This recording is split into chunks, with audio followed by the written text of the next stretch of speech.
نحمده ونصلي على رسوله الكريم أما بعد أعوذ بالله من الشيطان الرجيم بسم الله الرحمن الرحيم وإن من شيعته لإبراهيم إذ جاء ربه بقلب سليم صدق الله مولانا العظيم. محترم بزرگوں، آج کی تراویح میں 23ویں پارے کی تلاوت کی گئی ہے اور آج تک ہماری تراویح میں 23 پارے مکمل ہو چکے ہیں. یہ رمضان کا دوسرا عشرہ ختم ہونے کو ہے. آج کی رات رمضان کے دوسرے عشرے کی رات ہے. کل سے غروب آفتاب کے بعد رمضان کا آخری اور تیسرا عشرہ شروع ہو جائے گا. رمضان کے تیسرے عشرے کی آخری عشرے کی الگ ہی فضیلت اور خصوصیت ہے. اس کی ایک وجہ تو یہ ہے کہ رمضان کے آخری اور تیسرے عشرے میں اعتکاف کیا جاتا ہے. پہلے اور دوسرے عشرے میں اعتکاف نہیں کیا جاتا. تو گویا اعتکاف کی عبادت رمضان کے تیسرے عشرے میں کی جاتی ہے. اس لیے تیسرے عشرے کی الگ فضیلت اور خصوصیت ہے. اور دوسری وجہ اس کی یہ ہے کہ رمضان کے تیسرے عشرے میں لیلۃ القدر ہے، جس کو ہم شب قدر اور بڑی رات کہتے ہیں.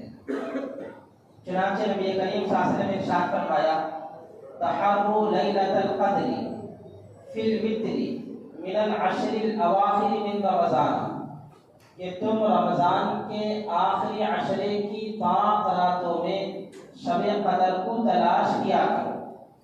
اس سے معلوم ہوا کہ شب قدر رمضان کے آخری عشرے میں ہے اور وہ بھی اس کی 5 راتوں میں ہے. اور تیسری وجہ اس کی یہ ہے کہ اللہ تبارک و تعالیٰ نے قرآن کریم کو لیلۃ القدر شب قدر میں نازل فرمایا ہے. انا انزلناہ فی لیلۃ القدر، ہم نے قرآن مجید کو شب قدر میں نازل فرمایا ہے. یہ 3 وجہیں ہیں جن سے معلوم ہوتا ہے کہ آخری عشرے کی الگ فضیلت اور خصوصیت ہے. تو 2 عشرے گزرنے والے ہیں، تیسرا عشرہ آنے والا ہے. اس لیے اب ہم کو زیادہ چوکنا ہو جانا چاہیے اور اپنی عبادات میں اضافہ اور زیادتی کر لینا چاہیے، کیونکہ نبی کریم صلی اللہ علیہ وسلم کا معمول تھا. امی جان عائشہ صدیقہ رضی اللہ تعالیٰ عنہ فرماتی ہیں کہ جب تیسرا عشرہ داخل ہوتا، شروع ہوتا، تو نبی کریم صلی اللہ علیہ وسلم یشد مئزرہ، اپنے تہبند کو سخت باندھ لیتے تھے. تہبند ناڑے کو. آدمی جب کوئی مشقت والا کام کرنا چاہتا ہے تو اس کام کو شروع کرنے سے پہلے ذرا اپنا ناڑا ٹائٹ کر لیتا ہے. کوئی پتھر اٹھانا آپ چاہیں تو پہلے آپ لنگی ذرا ٹائٹ باندھ لیں گے. عورتوں کو آپ دیکھیں گھر کی صفائی کرنا ہو تو اپنی اوڑھنی سے پہلے باندھ لیتی ہیں، پھر اپنا کام کا شروع کرتی ہیں. تو آخری عشرے میں نبی کریم صلی اللہ علیہ وسلم پہلے 2 عشروں کے مقابلے میں عبادت میں زیادہ اہتمام کرتے تھے، زیادہ مشقت اٹھاتے تھے. اس سے پتہ چلا کہ ہم مسلمانوں کو بھی آخری عشرے میں زیادہ اہتمام عبادات کا کرنا چاہیے. خاص طور پر جن کو اللہ نے سہولت دی ہے وہ اعتکاف کیا کرے. اعتکاف کی جیسا کہ آج صبح فضائل اعمال کی تعلیم میں بھی بات آئی تھی، اعتکاف کی 3 قسمیں ہیں. ایک اعتکاف واجب اور ایک اعتکاف مسنون اور ایک اعتکاف نفل. اعتکاف واجب کا مطلب تو یہ ہے کہ آدمی اپنے اوپر 1 دن یا چند دنوں کے اعتکاف کی نظر اور منت مان لے. اگر میرا یہ کام ہو گیا تو میں اتنے دن کا اعتکاف کروں گا. یہ اعتکاف واجب کہلاتا ہے. اور اعتکاف سنت کیا ہے؟ رمضان کے آخری عشرے کا جو اعتکاف ہے، یہ اعتکاف سنت ہے۔ اس کو فقہاء کرام نے سنت مؤکدہ علی الکفایہ قرار دیا ہے۔ سنت مؤکدہ علی الکفایہ کا مطلب یہ ہے کہ محلے کی مسجد میں کوئی ایک آدمی اس آخری عشرے کا اعتکاف ادا کر لے تو سارے محلے والوں کی طرف سے سنت ادا ہو جائے گی۔ اگر کسی ایک نے بھی محلے کی مسجد میں آخری عشرے کا اعتکاف نہیں کیا تو سنت کو چھوڑنے کا وبال سارے محلے والوں پر ہوگا۔ اس کا مطلب یہ ہوا کہ محلے کے ہر فرد کو اس سنت کی ادائیگی کی طرف توجہ دینی چاہیے۔ اپنے سے اس ذمہ داری کو ادا کرنے کے لیے ایسے افراد کو تشکیل دیں جو آخری عشرے کا اعتکاف کر سکیں، ان کی خدمت کریں، ان کا تعاون کریں، ان کے لیے اسباب و وسائل ہم فراہم کریں، مہیا کریں۔ آخری عشرے کا اعتکاف سنت ہے، لیکن اس کے لیے مسائل بڑے سخت ہیں۔ آج کل مساجد میں بہت سارے لوگ آخری عشرے کا اعتکاف کرتے ہیں، لیکن مسائل سے ناواقف ہونے کی وجہ سے مصنوعی اعتکاف ادا نہیں ہوتا ہے۔ سب سے بڑی شرط اس کے لیے ہے کہ مسجد کے جو شرعی حدود ہیں ان شرعی حدود سے باہر قدم نہیں رکھ سکتا۔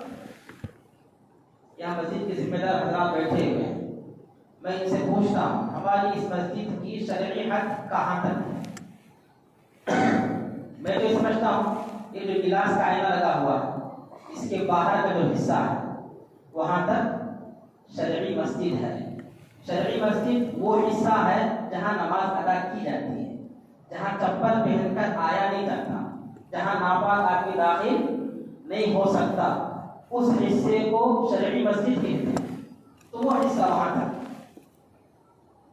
جو آخری عشرے کا اعتکاف کرتا ہے اس کو اس کے اندر رہنا، بلا ضرورت اس کے باہر اپنے دونوں پاؤں رکھ دے گا اس کا اعتکاف فاسد ہو جائے گا۔ ضرورت کے وقت آپ باہر نہیں کر سکتا۔ ضرورت کیا کیا ہو سکتی ہے؟ ایک طبعی ضرورت ہے، اور ایک شرعی ضرورت ہے، اور ایک اضطراری ضرورت ہے۔ ضرورتیں تین طرح کی ہوتی ہیں: طبعی ضرورت، شرعی ضرورت، اضطراری ضرورت۔ طبعی ضرورت طبیعت کا تقاضا، جیسے چھوٹے اور بڑا استنجا کا تقاضا ہے، پیشاب کا، پاخانے کا، تو جب تقاضا ہو تب آپ باہر نکلیں اور فوراً اپنی اس ضرورت کو پوری کریں۔ راستے میں کھڑے ہو کر کسی سے بات چیت نہ کریں۔ جب اپنے تقاضے سے فارغ ہو جائیں فوراً وضو کریں، اندر تشریف لائیں۔ وضو خانے کے پاس کھڑے ہو کر بات چیت نہ کریں۔ حتیٰ کہ فقہاء نے مسئلہ یہاں تک لکھا ہے، دیکھیے باریکی دیکھیے مسئلے کی۔ مسئلہ یہاں تک لکھا ہے اگر کوئی طبعی ضرورت سے مسجد سے باہر نکلا، اپنی طبعی ضرورت پوری کر لیا، وضو کر لیا، وضو کرنے کے بعد اسے فوراً مسجد کے اندر آنا ہے، لیکن وہ وضو کی جگہ میں کھڑے ہو کر اپنے اعضائے وضو کو پوچھنے لگا، سکھانے لگا دستی اور تولیے سے، اس کا اعتکاف فاسد خراب ہو گیا، ٹوٹ گیا اس کا اعتکاف۔ چلتے چلتے آپ اپنے اعضاء کو سکھانے آئے، اندر آ کر سکھا لیں، لیکن وہیں کھڑے ہو کر اپنے اعضاء کو سکھانا، وضو کے اعضاء کو، اس سے بھی اعتکاف فاسد ہو جاتا ہے۔ اب آپ بتائیے کہ مسائل پر عمل ہو رہا ہے مساجد کے اندر؟ معتکف تو یہ سمجھتا ہے کہ مجھے مسجد کے باؤنڈری میں رہنا ہے۔ باؤنڈری کا مطلب جہاں تک مسجد کا حصہ ہے اسے لوگ سمجھتے ہیں، چنانچہ وہاں تک بھی ہم چلے جاتے ہیں، وضو خانے تک، اور جہاں گاڑیاں رکاتے ہیں وہاں تک ہم چلے جاتے ہیں، اس سے اعتکاف فاسد ہو جائے گا، سنت ادا نہیں ہوگی۔ اور بعض مساجد میں ایسے ضعیف اور عمر رسیدہ حضرات کو اعتکاف کے لیے منتخب کرتے ہیں جو روزہ نہیں رکھ پاتے ہیں بیچارے، حالانکہ مصنوعی اعتکاف کے لیے روزہ رکھنا بھی شرط ہے۔ بے روزے دار آدمی مصنوعی اعتکاف ادا نہیں کر سکتا، مصنوع اعتکاف کے لیے روزے دار ہونا شرط ہے۔ تو بہرحال طبعی ضرورت سے مسجد کے حدود سے باہر جا سکتا ہے۔ نمبر 2 شرعی ضرورت۔ شرعی ضرورت مثال کے طور پر پہلے زمانے میں ہر مسجد کے اندر جمعہ کی نماز ادا نہیں ہوتی تھی۔ گاؤں میں اگرچہ کے متعدد کئی مسجدیں ہوتی تھیں، لیکن جو جامع مسجد ہوتی ہے اسی کے اندر گاؤں کے سارے افراد جمع ہوتے تھے، فقط اسی ایک مسجد میں جمعہ کی نماز ادا ہوتی تھی، اسی لیے اس کو جامع مسجد بولتے ہیں۔ جامع کے معنی اکٹھا کرنے والی مسجد، گاؤں کے سب لوگوں کو جمع کرنے والی مسجد، جمعہ کے لیے جمع کرتے ہیں۔ تو اگر کوئی بندہ ایسی مسجد میں اعتکاف کے لیے بیٹھا ہوا ہے جہاں جمعے کی نماز ادا نہیں ہوتی، صرف 5 وقت نماز ادا ہوتی ہے، تو وہ آدمی جمعہ کی نماز کی ادائیگی کے لیے باہر جا سکتا ہے۔ کہاں؟ جامع مسجد کو جا سکتا ہے۔ باہر تو اپنے گھر بار میں جامع مسجد کو جا سکتا ہے۔ اس میں فقہاء نے مسائل کی باریکی کی، کتنا پہلے ہو جا سکتا ہے اندازہ لگائیں۔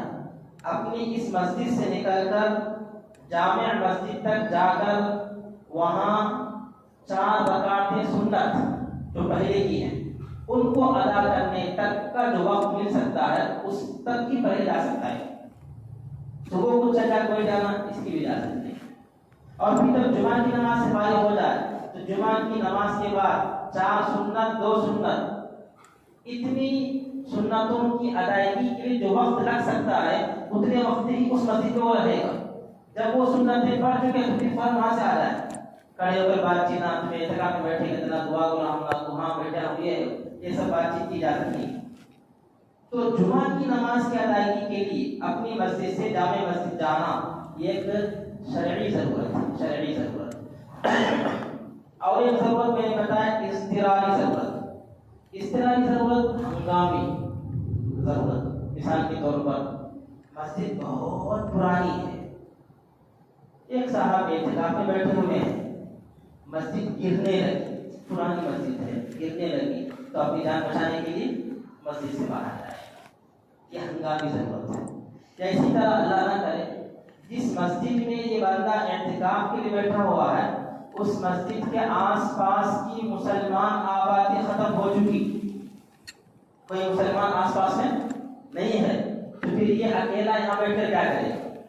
یہ بھی مجبوری ہے۔ تو اس طرح کی ضرورت اور مجبوری کی وجہ سے باہر نکلنے کی اجازت ہے، باقی کسی اور مجبوری سے باہر نکلنے کی اجازت نہیں۔ اور ہم لوگ کیا کرتے ہیں؟ سیرے کے کھانا آیا، ہاتھ دھونے کے جاتے ہیں، وضو خانے کا ہاتھ دھو کر آتے ہیں، اعتکاف پاس ہو جائے۔ بلغم آیا، دھوپ لے کے ہم وضو خانے کے پاس چلے جاتے ہیں، اعتکاف پاس ہو جائے گا۔ سردی تھی، ریٹ آ رہا ہے نیٹ، اس کو چھنکنے کے لیے ہم وضو خانے کے پاس چلے جاتے ہیں، مصنوع اعتکاف پاس ہو جائے گا۔ تو یہ بندہ کیا کرے؟ اپنے ساتھ گوگلدان رکھے، اس میں ہاتھ دھوئے، لوگ کھانا لا کر دیتے ہیں، ایک آدھا رشتے دار اسی کو کہیں گے باہر پھینک دے پانی، اسی میں دھو کے اسی میں اپنا سب کچھ صاف کرے، اور جمعہ آتے ہیں لوگ کیا کرتے ہیں؟ غسل کے لیے چلے جاتے ہیں۔ مصنوع اعتکاف میں غسل کرنا بھی جائز نہیں ہے، جمعہ کے دن کا غسل کرنا بھی جائز نہیں، اگر کرے گا تو اس میں اعتکاف فاسد ہو جائے گا۔ اگر سو گیا تھا، احتلام ہو گیا، وہ تو واجب غسل ہے، واجب غسل کو تو ادا کرنے کے لیے جائے گا باہر، لیکن صرف جمعہ کی نیت سے جو مصنوع غسل ہم کرتے ہیں اس کے لیے مصنوع اعتکاف والا جا نہیں سکتا۔ گرمی کا موسم ہے، بہت زیادہ گرمی ہے، جسم سے پسینہ نکل رہا ہے، بدبو آ رہی ہے، ایسی صورت میں کیا کریں؟ تو فقہاء نے مسئلہ لکھا ہے، جب اس کو شدید سخت پیشاب اور پاخانے کا تقاضا تو وہ پیشاب اور پاخانے کی تقاضے کو پورا کرنے کی نیت سے باہر نکلے، جب اس سے فارغ ہو جائے فوراً حمام میں گھسے، فوراً پانی ڈالے، اندر آ جائے۔ اس کا مطلب یہ ہوا کہ اس وقت بھی غسل کی نیت سے وہ باہر نہیں جا سکتا، نیت تقاضا پورا کرنے کی ہو، پیشاب پاخانے کا تقاضا پورا کرنے کی۔ اس کے بعد پھر صبح تقاضا سے فارغ ہونے کے بعد فوراً غسل کر کے اندر آ جائے. یہ باریک مسائل ہیں مصنون اعتکاف کے. تیسری قسم میں اعتکاف کی اعتکاف نفل اعتکاف. نفل اعتکاف کے لیے کوئی وقت متعین نہیں ہے, کوئی حد متعین نہیں ہے. اسی لیے مسجد میں داخل ہونے کی سنتوں میں سے ایک سنت یہ ہے کہ آدمی اعتکاف کی نیت کر کے مسجد میں داخل ہو. جب تک مسجد میں رہے گا تب تک اس کا اعتکاف رہے گا. جب مسجد سے باہر نکل جائے گا تو اس کا اعتکاف ختم ہو جائے گا. عورتیں عام طور پر اعتکاف کا اہتمام کرتی ہیں, لیکن وہ عورتیں جو اعتکاف کرتی ہیں وہ 1 یا 3 دن کا اعتکاف کرتی ہیں, پورے عشرے کا اعتکاف نہیں کرتی. حالانکہ ان کے لیے پورے عشرے کا اعتکاف کرنا آسان ہے, کیونکہ عورت تو باہر نہیں نکلتی کام کاج کے لیے, اس کو تو گھر میں ہی رہنا ہے. بس ایک جگہ خاص کر لے اور اس جگہ پر مصلی بچھا کر بیٹھے, وہاں وہ اپنی ساری ضرورتیں پوری کرے گی. لیکن عورتیں آخری عشرے کا اعتکاف نہیں کرتی, تاخرات کا اعتکاف کرتی ہیں, 3 دن کا اعتکاف کرتی ہیں. آخری عشرے کا اعتکاف مکمل 10 دن کا ہے. 1 دن بھی اگر کم ہو جائے تو نفل اعتکاف شمار ہوگا, سنت اعتکاف شمار نہیں ہوگا. اسی لیے فقہاء نے مسئلہ لکھا ہے جس کو مصنون اعتکاف آخری عشرے کا کرنا ہے اسے 20ویں روزے کے دن عصر کی نماز کے بعد سورج ڈوبنے سے پہلے جس مسجد میں اعتکاف کرنا ہے اس مسجد میں اعتکاف کی نیت کے ساتھ داخل ہونا ہے. اگر کوئی شخص سورج ڈوبنے سے پہلے مسجد کے اندر داخل تو ہو گیا لیکن اعتکاف کی نیت نہیں تھی, سورج ڈوب گیا, اب وہ مسجد کے اندر بیٹھ کر اعتکاف کی نیت کرتا ہے تو اس کا اعتکاف نفل اعتکاف ہوگا, سنت اعتکاف نہیں. 1 سیکنڈ بھی نیت کے بغیر جو گزر چکا اس کی وجہ سے وہ مصنون اعتکاف نہیں ہوگا. یہ باریک مسائل ہیں لیکن بہت بڑی عبادت ہے اعتکاف. حدیث میں نبی کریم صلی اللہ علیہ وسلم نے بہت بڑی فضیلت بیان کی. عبداللہ ابن عباس رضی اللہ عنہ فرماتے ہیں من اعتکف یوما ابتغاء وجہ اللہ, جو بندہ 1 دن کا اعتکاف اللہ کی رضا مندی کے لیے کرے, اللہ کو راضی کرنے کے لیے. کتنے دن کا؟ 1 دن کا اعتکاف. تو اللہ تعالیٰ کیا دیں گے اس کو؟ جعلہ اللہ بینہ و بین النار 3 خنادق. 1 دن کے اعتکاف کی برکت سے اللہ تعالیٰ اس اعتکاف کرنے والے اور جہنم کے درمیان 3 خندق آڑے کر دیں. کہ جہنم میں جانا ہو تو 3 خندق پار کر کے جانا پڑے. ہر خندق کی مسافت کتنی ہوگی؟ اللہ کے نبی صلی اللہ علیہ وسلم نے فرمایا کل خندق ابعد مما بین الحافتین. ہر خندق کی مسافت اتنی زیادہ ہوگی جتنی آسمان اور زمین کے درمیان کی مسافت. اتنی بڑی خندق, ایک نہیں ایسی 3 خندقیں ہوگی. گویا اللہ تعالیٰ اس بندے کو جہنم سے کتنا دور کر دے گا صرف 1 دن کے اعتکاف کی وجہ سے. اب آپ سوچیں جو خوش نصیب پورے عشرے کا اعتکاف کرتا ہے اس کے لیے اللہ تعالیٰ کن نعمتوں سے نوازیں گے, کن رحمتوں سے نوازیں گے. اس لیے کوشش کرنا چاہیے کہ اپنی زندگی میں 1 مرتبہ آخری عشرے کا اعتکاف کریں. جن حضرات کو سہولت نہیں ہے کم سے کم رات کا اعتکاف تو کر لیں, جو نفلی اعتکاف ہوتا ہے. دن بھر کام کاج کر لیں اور آپ رات کا اعتکاف کر لیں. غروب آفتاب سے پہلے آ جائیں اور بیٹھ جائیں رات بھر, پھر سحری کھا کے فجر پڑھ کے آپ چلے جائیں. یہ آپ کا نفلی اعتکاف ہوگا. عادت اس کی ہونی چاہیے. میں سمجھتا ہوں کہ ہماری اس مسجد میں بھی کوئی ایک خوش نصیب ہوگا جو آخری عشرے کے اعتکاف کے لیے بیٹھنے کے لیے تیار ہوگا. اللہ تعالیٰ ہم سب کو اس عبادت کے لیے قبول فرمائے اور اس عبادت کے اللہ تعالیٰ ہم سب کو توفیق عطا فرمائے. آمین ثم آمین. وآخر دعوانا الحمد للہ.